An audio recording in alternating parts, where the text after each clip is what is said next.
Okay, I need to tell you something. And the fact that you found this video right now, that you clicked on it, that you're watching it at this exact moment, is not a coincidence.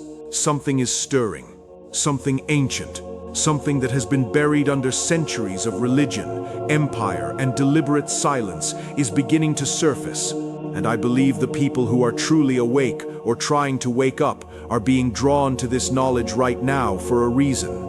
If you felt it, that quiet pull, that ache inside you that says something is missing, that the world being handed to you doesn't explain what you feel in your chest at 3 a.m., that the answers you were given as a child never quite fit the questions burning in your soul, then what I'm about to share with you is exactly what you've been circling for years. Because there is a sentence, 8 words spoken by Jesus of Nazareth, recorded in the Gospel of John, chapter 8, verse 32, that has been hiding in plain sight for 2,000 years. 8 words that the most powerful religious institutions on earth have spent centuries explaining away, diluting, and quietly burying under ritual and obedience. Those 8 words are, "And the truth shall make you free." Now you've heard that line.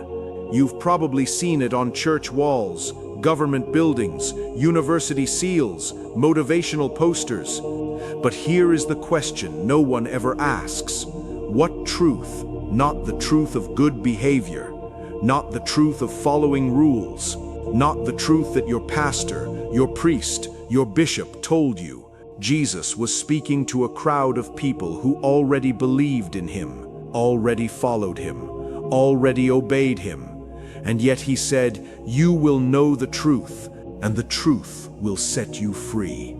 Free from what? If they were already believers, already forgiven, already walking in faith, then what were they still trapped in? That question, my friend, is the door. And behind that door is a world that the early followers of Jesus knew. A world that was systematically dismantled. A knowledge that was hunted, burned, and erased. Tonight, we go through that door together. Let me take you back, not to the church as you know it, not to the version of Christianity that came after councils, emperors, and creeds. I want to take you to the very beginning, to the dusty, sun-bleached streets of first-century Judea, to a people crushed under Roman occupation, to a land boiling with prophets, rebels, and mystics, to a time when the air itself seemed charged with the feeling that something enormous was coming. The year is roughly 30 CE, and there is a man walking through those streets. Not a king, not a general, not a man in fine clothes. A carpenter's son from Nazareth. A region so obscure that even his own followers once scoffed. Can anything good come out of Nazareth? And yet something about this man stops people cold. Not because he performs miracles, though the stories say he did, but because of what he says. Because when this man speaks, he does not speak like the scribes or the Pharisees, who rehearse the law like a grocery list. He speaks in another language entirely, a language of fire and honey and deep ancient knowing. And perhaps the most extraordinary thing he ever says, the thing that gets him killed, is that the liberation people need is not political, not military, not even moral. It is something internal, something hidden. Something most people will never find because they are looking in entirely the wrong direction. Now, before we go deeper, if this is the kind of knowledge that moves you, if you've been hungry for this your whole life, and you just never had the right words for it, then do something right now. Hit that subscribe button and ring the bell.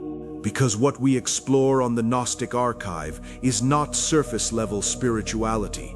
We go into the depths, the buried rooms, the hidden gospels, the secret teachings, and there is so much more to come. Now, back to the question. The truth that sets you free. Here is what most people don't know. In the 1st and 2nd centuries after Jesus died, there were dozens of Christian communities, dozens of gospels, dozens of interpretations. They did not all agree.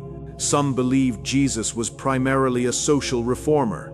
Some believed he was the Jewish Messiah.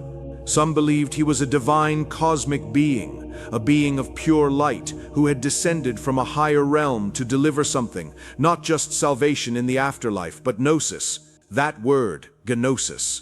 In Greek it simply means knowledge, but not knowledge like memorizing facts.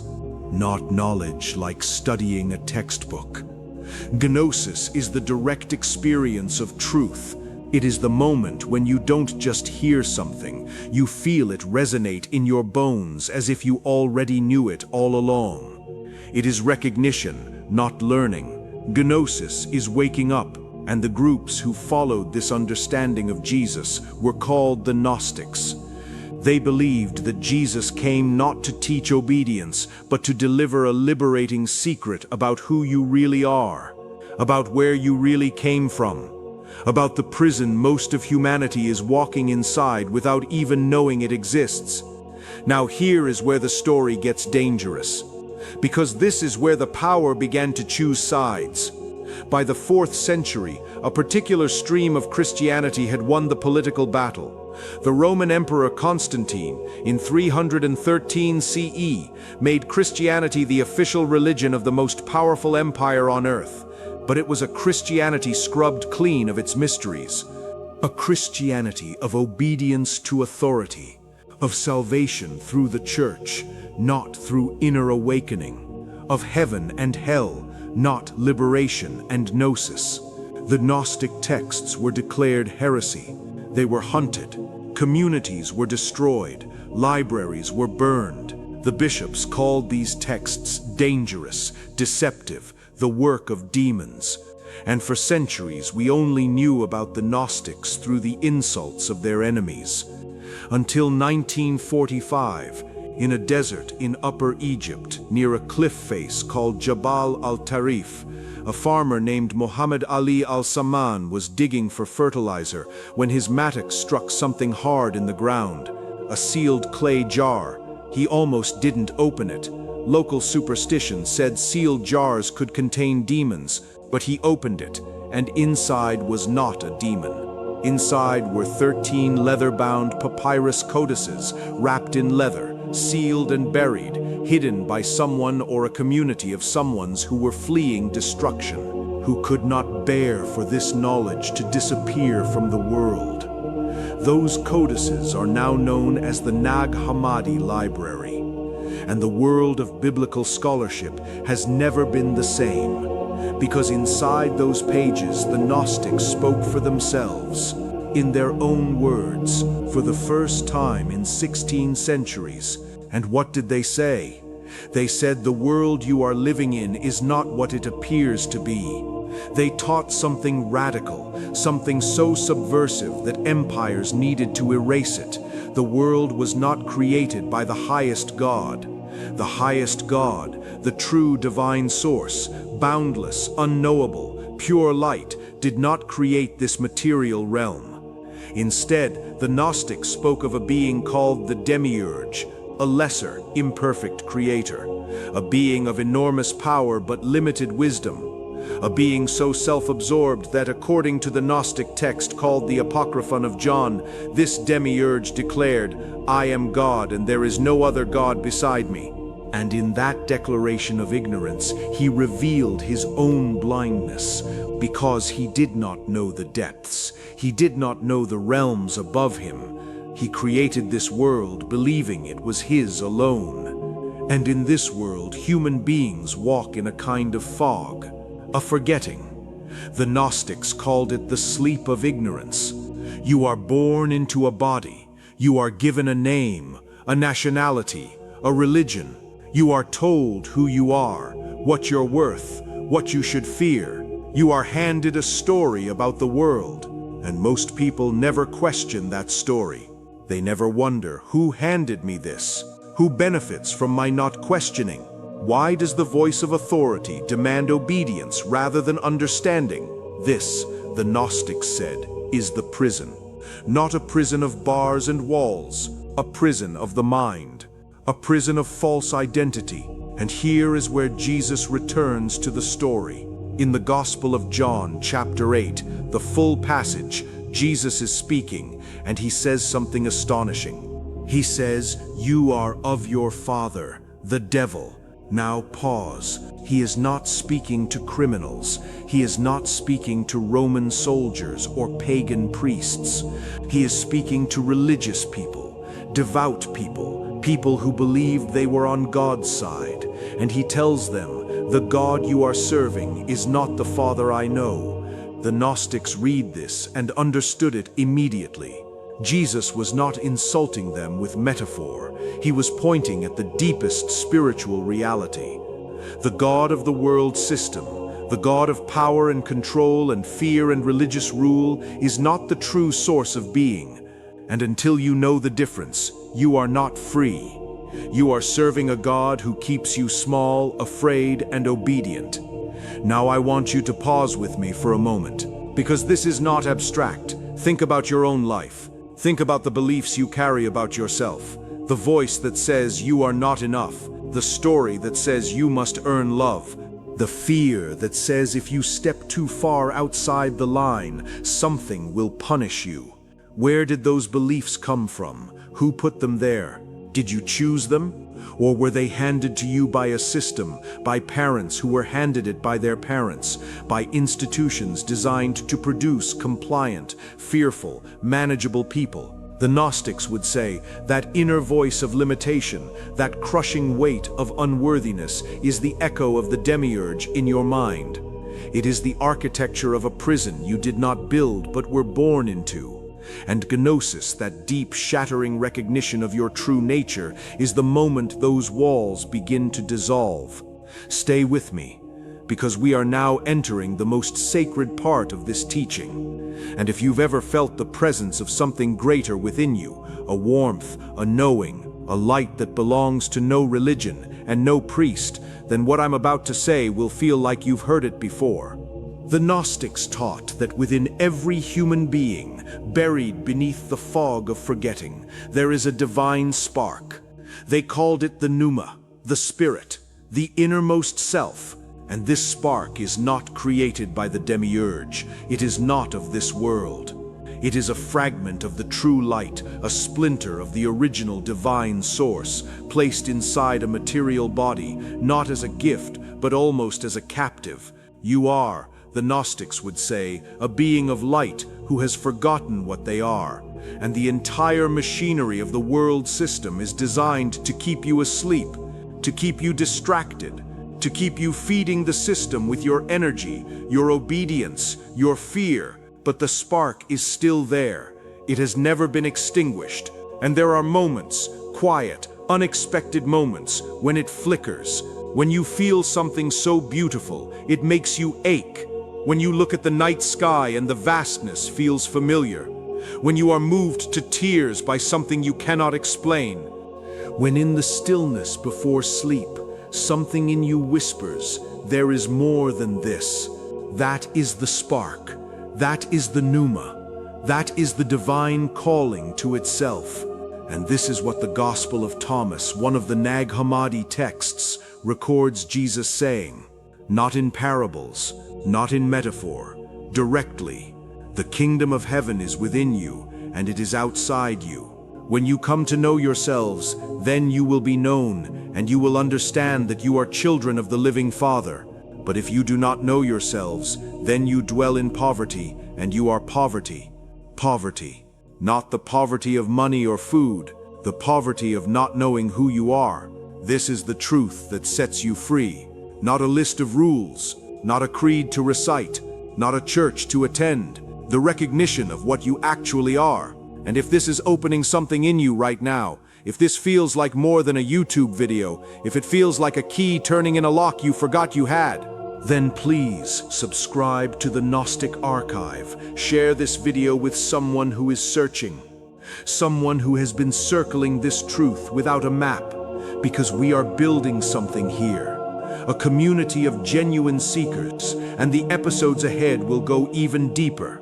Now, let's talk about John chapter 8 one more time, because there is a detail in that exchange that almost everyone misses. When Jesus says the truth will set you free, the crowd responds with something remarkable. They say, "We are descendants of Abraham. We have never been slaves to anyone. What do you mean, you will be set free?" Think about that answer. They were at that very moment living under Roman occupation, paying Roman taxes, ruled by a Roman governor, allowed to practice their religion only within limits set by a foreign empire.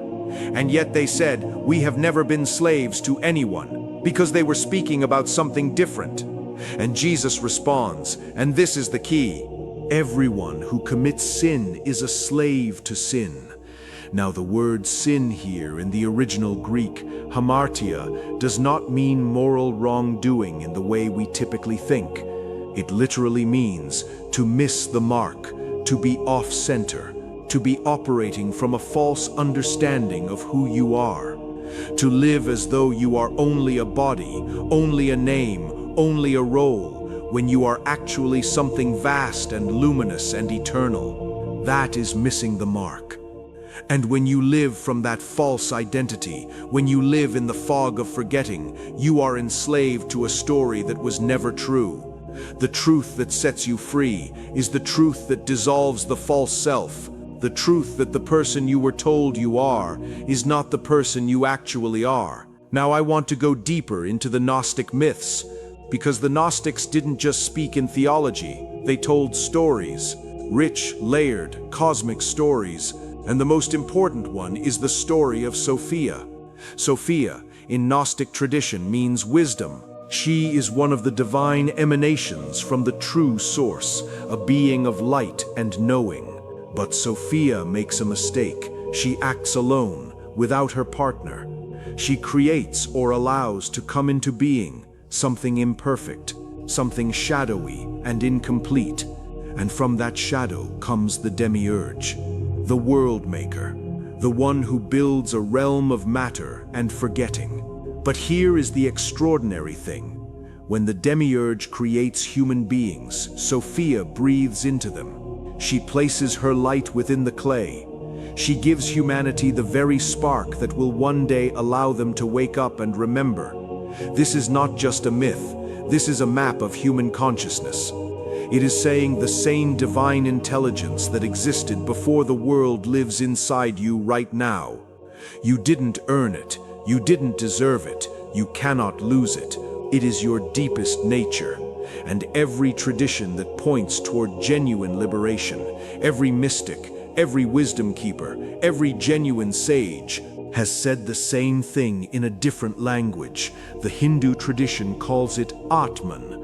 The Buddhist tradition points toward Buddha nature. The Sufi mystics speak of the secret within the heart. The Hermetic tradition says, "As above, so below." And Jesus, in the Gnostic understanding, came to say, "You already have what you're looking for. The kingdom is not coming, it is already here, inside you, if only you had eyes to see." Now let's talk about what happened to this knowledge, because this is where the story becomes genuinely heartbreaking. Imagine being a member of one of these early Gnostic communities.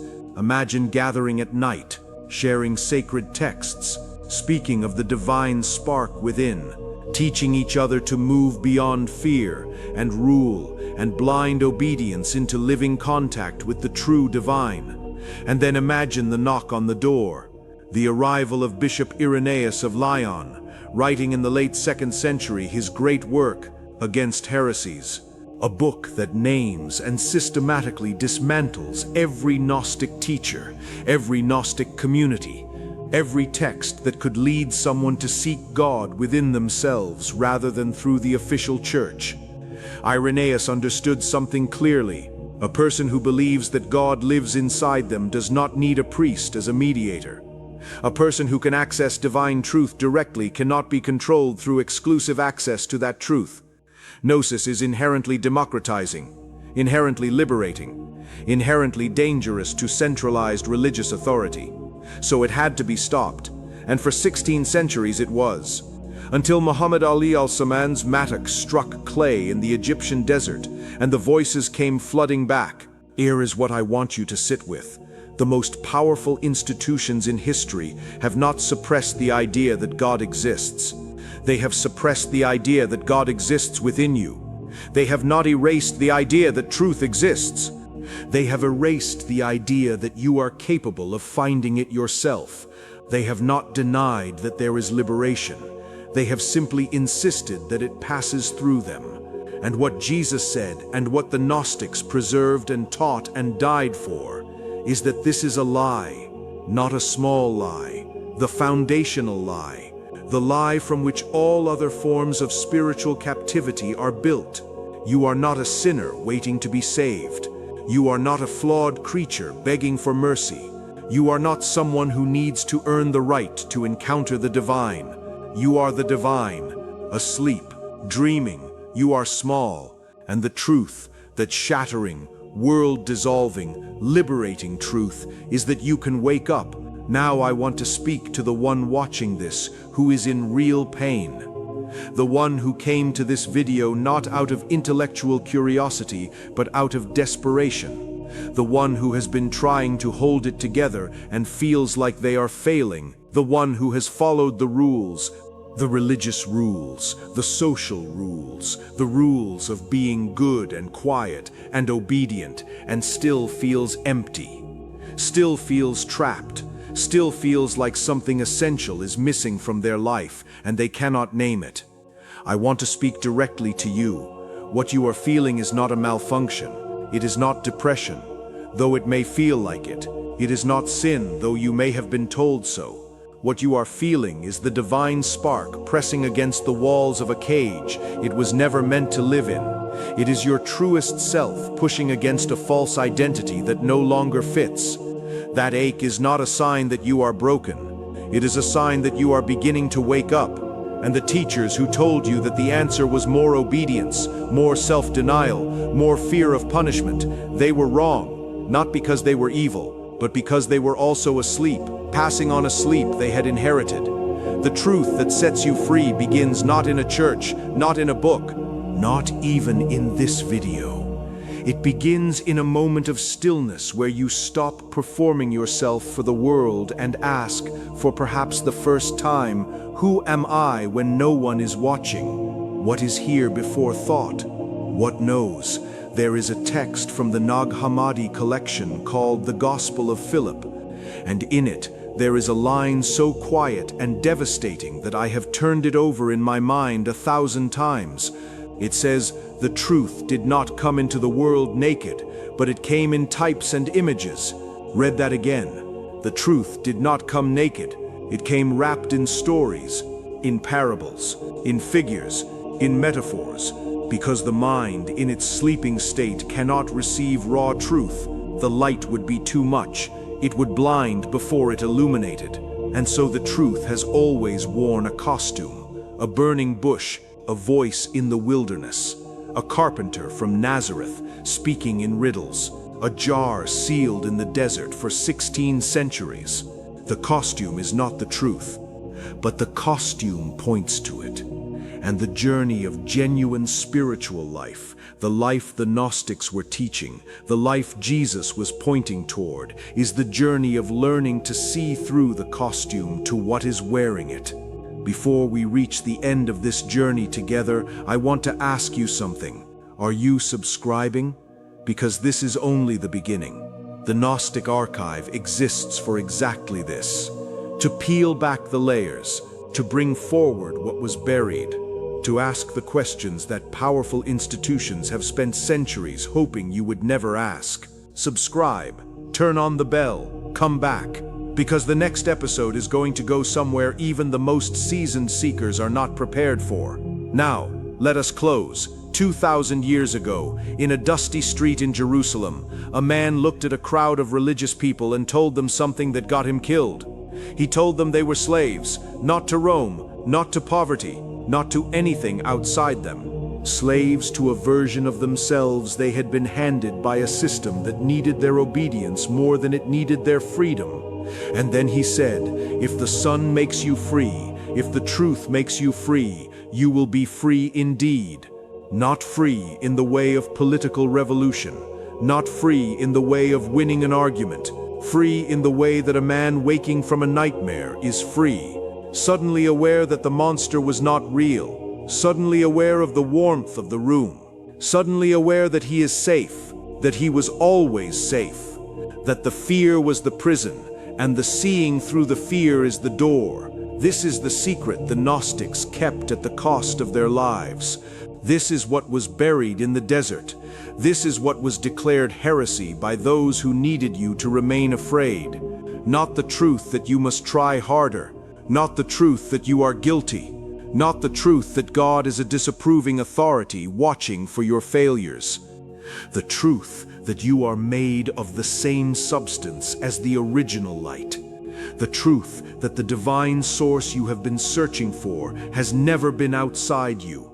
The truth that this whole journey, every wound, every confusion, every dark night of the soul has been the spark in you slowly burning through its own forgetting. And the moment you truly know this, not as a belief, not as a doctrine, but as a living, breathing, felt experience, that is Gnosis, that is the truth that sets you free. The jar is open now. You have heard the voices from the desert. What you do with this is yours to decide. But I will say this, the fact that you watched until the very end tells me something about you. It tells me the spark in you recognized something in these words. It tells me you are not here by accident, and if you are ready to go further, if you feel that pull, that quiet knowing that this is just the beginning, then subscribe to the Gnostic Archive. Share this with one person who is ready, and come back, because the archive is just getting started. And what is sealed in the earth is beginning, finally, to breathe, to raise